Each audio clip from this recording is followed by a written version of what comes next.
নির্বাচনের দিন যতই ঘনিয়ে আসছে ততই দেশের রাজনীতিতে দেখা দিচ্ছে একের পর এক নাটকীয় পরিবর্তন। এখন রাজধানীর রাজনীতি সরগরম কেবল এক নাম নিয়ে, ঢাকা বিশ্ববিদ্যালয়ের বর্তমান ডাকসু ভিপি সাদিক কায়েম। রাজনৈতিক সূত্র বলছে জামায়াত ইসলামী এবার তাকে ঢাকা ৮ আসনে প্রার্থী হিসেবে সামনে আনছে। এই খবর ছড়িয়ে পড়তেই জাতীয় রাজনীতিতে যেন তৈরি হয়েছে এক নতুন উত্তেজনা। বিশ্লেষকদের মতে এই সিদ্ধান্ত বাস্তবে রূপ নিলে ঢাকার নির্বাচনী মাঠে ঘটবে বড় ধরনের পালাবদল। ডাকসুর নেতৃত্ব থেকেই সাদিক কায়েম দেশের তরুণ সমাজে নিজের স্থান তৈরি করে নিয়েছে।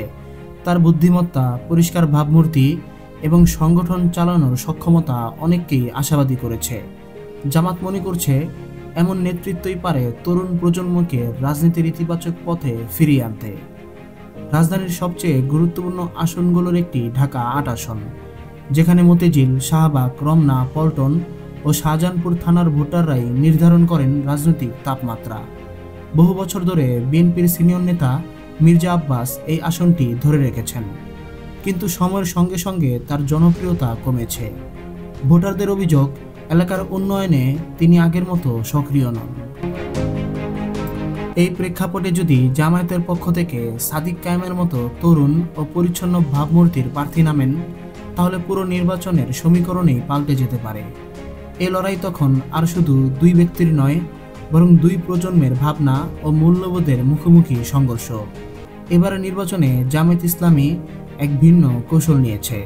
তাদের উদ্দেশ্য তরুণ নেতৃত্বকে রাজনীতির সামনের সারিতে নিয়ে আসা। রাজধানীর অন্তত 5টি আসনে নতুন মুখ আনার পরিকল্পনা করছে তারা।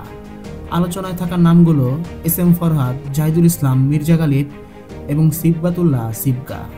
রাজনৈতিক বিশ্লেষকরা বলছেন সাদিক কায়েমের জনপ্রিয়তা শুধু ক্যাম্পাসেই সীমাবদ্ধ নয়, শিক্ষিত তরুণ, শহরের ভোটার, এমনকি ব্যবসায়ী সমাজেও তার ভাবমূর্তি ইতিবাচক।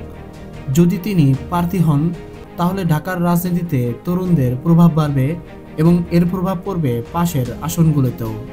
অনেকে মনে করছেন এই তরুণ নেতাই হতে পারেন দেশের রাজনীতিতে পরিবর্তনের বার্তাবাহক। সব মিলিয়ে ঢাকা ৮ আসনটি এবার রূপ নিচ্ছে এক প্রতীকী যুদ্ধে। অভিজ্ঞ রাজনীতিক মির্জা আব্বাস বনাম উদীয়মান তরুণ নেতা সাদিক কায়েম। এই লড়াই শুধু দুই প্রার্থীর নয়, বরং পুরনো রাজনৈতিক ধারা বনাম নতুন প্রজন্মের ভাবনার সংঘাত।